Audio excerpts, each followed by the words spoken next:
Allison Millsap, and in this video tutorial I'm going to talk to you guys a little bit about how to host your videos. How are you going to put your videos online so that your students can access them?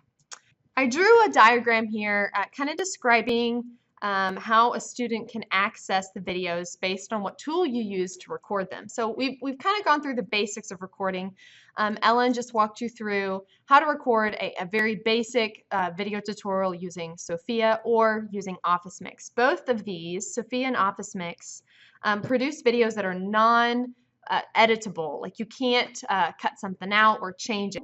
A student is able to access videos that you recorded on Sophia or Office Mix through either going to the actual Sophia and Office Mix Cloud site and watching the video. If you have a class website, you can take a link to your videos that are on Sophia, and students can watch the videos on the class website as long as it's linked to the Sophia cloud. So those are really your two options. They can watch it directly through Sophia or indirectly through a website link. The negative about recording your videos on a web-based recorder like Sophia or Office Mix is that you don't actually own a physical copy of your video mix. However, there are recorders, that's software you have to download onto your computer that you can use to record. And when you use software like Cam Studios, Screencast-O-Matic, Jing, Camtasia, those are ones that you can actually edit, cut parts of your video out, and then you can render it to be an actual file, a physical copy of your video, and then you can do a lot of stuff with that.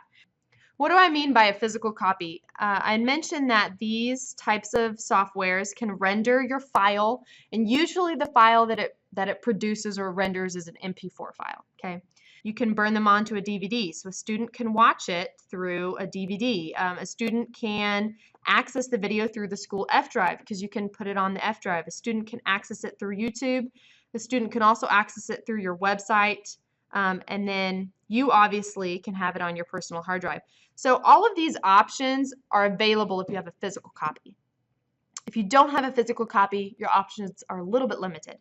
If you're interested in using Cam Studios, Screencast-O-Matic, or Jing, there's a bunch of tutorials online. All you have to do is really Google, how to use Jing or how to install Screencast-O-Matic, and there's a bunch of things that can walk you through that. These three, as we kind of mentioned before, those are free tools to record. Camtasia does cost some money to use, but it's really the best software available because it allows you to record videos without having a time limit like some of the other ones. I think Cam Studios says that you can only record videos up to 5 minutes, so that kind of puts a limit on your tutorials. And then some of them don't have as many advanced editing features like Camtasia has. But ideally, you will want to have some sort of software at some point in time that gives you physical copies of your tutorials. So the next question that I want to address with y'all is, what do you do with the MP4 file so that the student can access it online? So you have it. Let's say you've used Camtasia Studios or you've used Jing and you've recorded your video. What now? There's two things I'm going to be talking with y'all about today. The first is using Google Docs to upload a file, and it acts as like an online hard drive. You can upload your file onto Google Docs, and then you can make this file public. It's called sharing, and so you can get a link that shares your Google Docs, and you can actually copy that link and you can put it on any type of online platform. So you could link your actual physical copy of your video to Blogspot or Wikispace or WordPress or Blogger or your school teacher page. Whatever online presence you use in your classroom, you can link it to that. Google Docs is also great, not just for videos. I use it for all of my assignments for in class. So all of my students know that all the labs and their notes and even the PowerPoints I use in my videos, all of those are on Google Docs, and I actually copy all of the links and upload them to my website for students to access those documents. Secondly, you do need some type of online platform if you're going to use Google Docs. And so whether you have your own already, that's great. You can use that. If you don't have an online presence, I recommend a site called Weebly. It's a blogspot / website creator. It's really easy to use. It's very professional looking. It looks like a super fancy website, which I love. It just makes me look cooler than I actually am.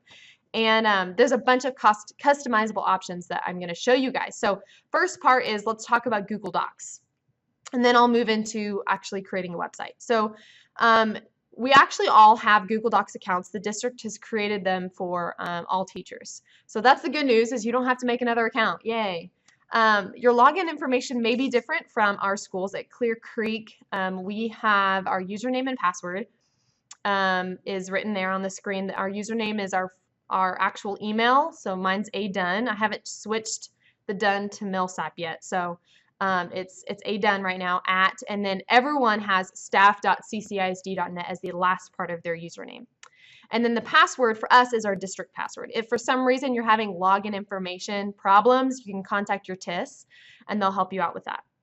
So let's go to Google Docs right now and I'll show you how to upload documents to Google Docs. Okay, so when you go to your cursor, just type in drive.google.com. Whoops, google.com. Google Docs is actually now called Google Drive. They're now just now switching the wording. So I'm going to say Google Docs a lot, but I'm actually talking about Google Drive. And then a page is going to show up, and it's going to show this page.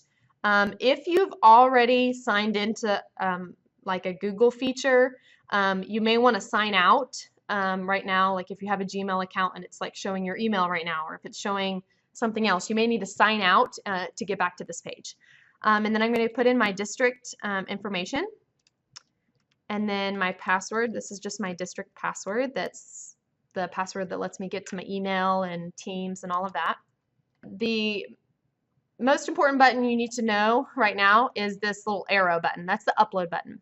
So before we get started on learning any of the features of Google Drive, let's go ahead and upload something. So I'm going to upload a file.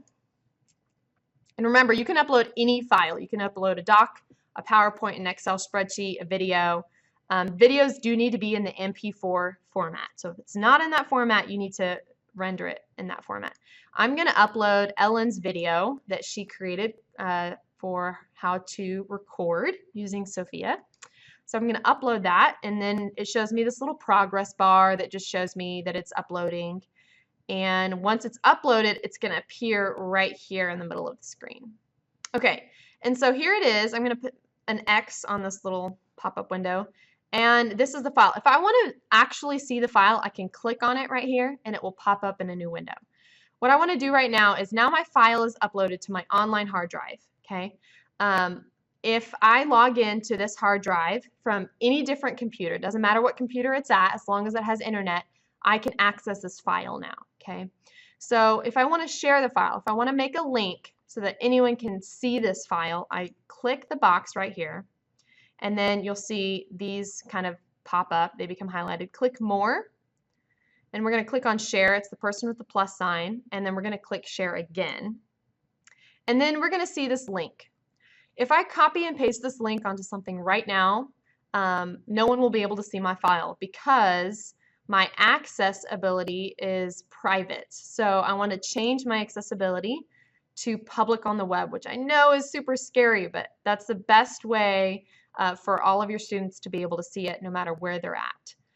This means that students do not have to log in to a Google account in order to watch it. And then you can change the settings down here. I never click can edit because that means any of my students can edit any of the documents that I have online, and I don't want that.